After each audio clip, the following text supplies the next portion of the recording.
In September 2024, I was joined by 4 friends on a journey of a lifetime. We did a self-supported 350-mile ride from D.C. to Pittsburgh along the Chesapeake and Ohio Canal Towpath and the Great Allegheny Passage. We stayed overnight at the Harpers Ferry KOA. The strategic location would allow us to spend more time in Harpers Ferry National Historical Park before continuing our journey on the canal towpath. And oh yeah, it had hot showers.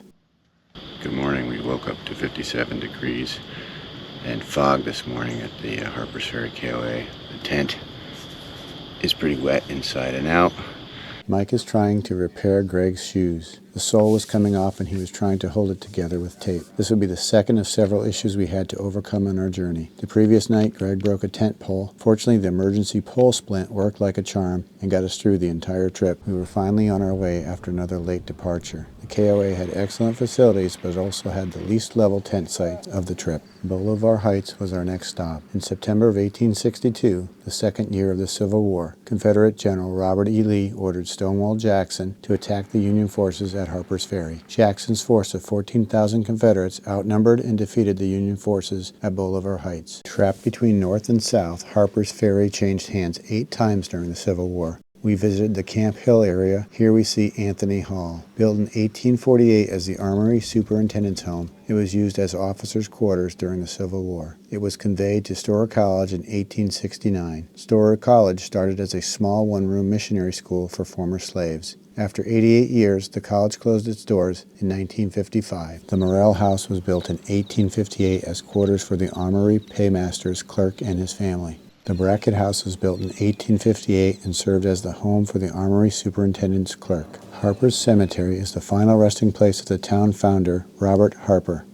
Having completed our exploration of the Camp Hill area, it was time to head to the lower town.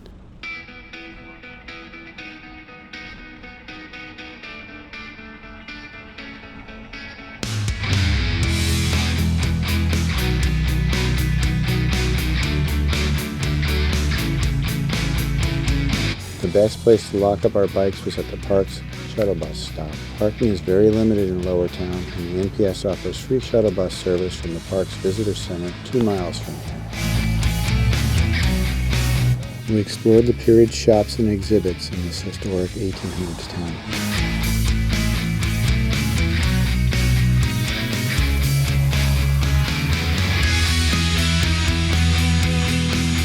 Departing Harpers Ferry, we walked our bikes across the bridge, and below us we saw several groups of rafters. This would be another great way to travel through the area. Going down the stairs was easier than going up, and just like that, we were heading to Sharpsburg. We rejoined the C&O Canal towpath at Lock 33.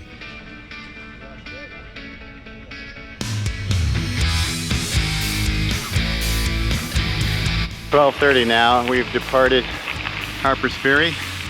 About 20 miles till we get to Antietam, where we're going to have lunch. This short detour around a washout was one of several we encountered along the way.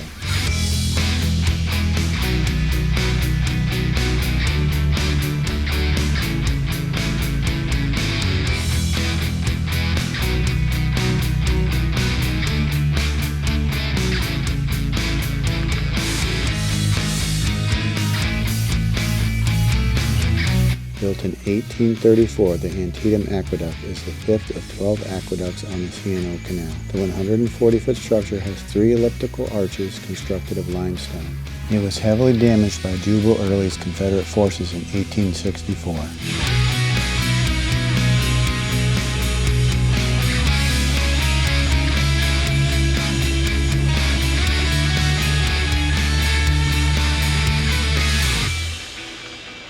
Antietam Creek is one of 2 drive-in campgrounds in the C&O Canal National Historical Park. Sites here are reservation only and the cost is $20 per night.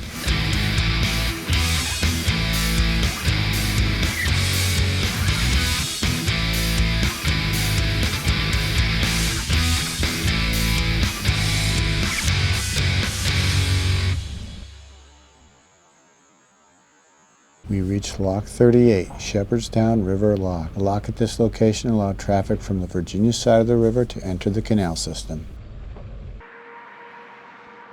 We passed the former railroad station on our left. Built in 1911 by the Norfolk and Western Railroad, it's now home to the Hagerstown Model Railroad Museum at Antietam Station. Civil War veterans continued to return to Antietam for reunions via train into the 1930s. In fact, in 1937, President Roosevelt came to the station by train to watch the reenactment. We stopped for lunch at the Battlefield Market before heading to the park.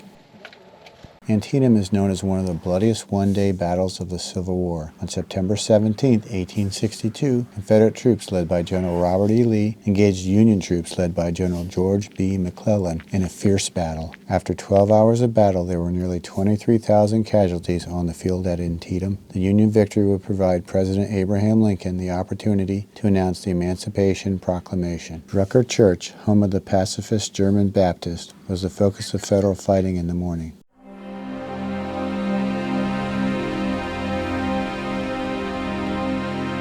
The U.S. troops spent the night before the battle here in the North Woods.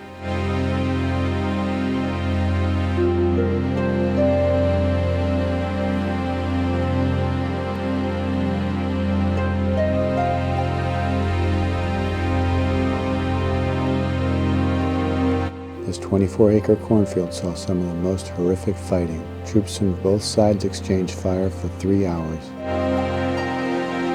Here at Westwoods, the U.S. troops under General Sumner were caught off guard and suffered over 2,200 casualties in about 20 minutes before withdrawing. Confederate soldiers were ordered to burn the farm buildings to prevent their use by Union sharpshooters. The Muma family rebuilt it in 1863.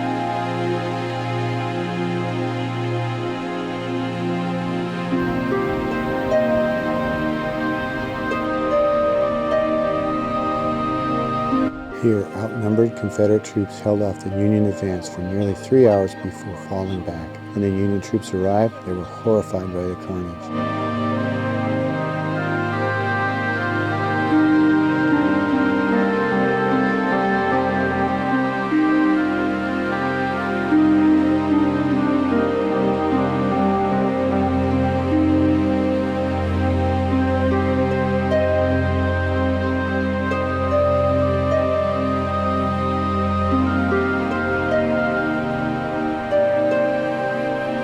Union General Ambrose Burnside attacked the Confederate right flank and captured Lower Bridge after 3 hours of fighting.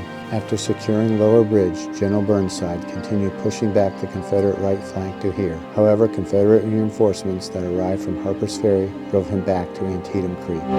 It was getting late. Greg and Ian had left us after Stop 7, so we decided to leave Antietam National Cemetery for another day. These two public domain NPS photos give us a glimpse of what we missed.